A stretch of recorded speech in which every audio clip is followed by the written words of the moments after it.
नमस्कार दोस्तों। Family law में एक नया टॉपिक लेकर मैं प्रस्तुत हुआ हूँ। हिंदू दत्तक ग्रहण तथा भरण पोषण अधिनियम 1956, Hindu adoption and maintenance act 1956। भरण पोषण की परिभाषा इस प्रकार है। भरण पोषण का अर्थ है खाना, कपड़ा, निवास, शिक्षा और चिकित्सा आदि की व्यवस्था। हिंदू दत्तक ग्रहण तथा भरण पोषण अधिनियम के अंतर्गत भरण पोषण का क्या प्रावधान है, मैं बताने जा रहा हूँ। नंबर 1, पत्नी का भरण पोषण।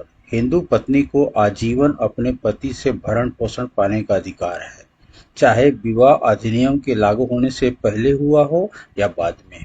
यदि पति दूसरी शादी करता है, क्रूरता करता है, त्याग देता है, किसी अन्य धर्म में परिवर्तित हो जाता है या कोई अन्य न्याय संगत कारण हो, तब भी पत्नी अलग रहकर भरण पोषण मांग सकती है।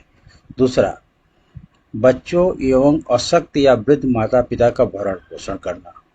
माता पिता अपने नाबालिग बच्चे, चाहे वैध हों या अवैध हों, का भरण पोषण करने के लिए बाध्य है, जब तक वे अपनी देखभाल खुद नहीं कर सकते।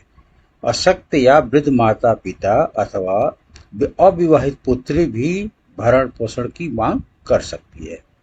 विधवा का भरण पोषण। यदि पत्नी विधवा हो जाती है और खुद की जीविका चलाने में असमर्थ है, तो उसके ससुर द्वारा भरण पोषण दिया जाना आवश्यक है। भरण पोषण की राशि का निर्धारण कौन करता है? भरण पोषण की राशि न्यायालय द्वारा की जाएगी।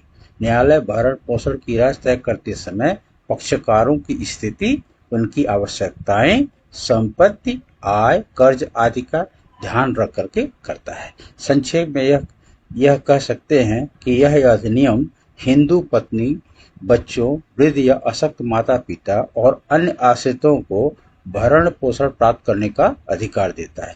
थैंक्स फॉर वॉचिंग दोस्तों दिस वीडियो।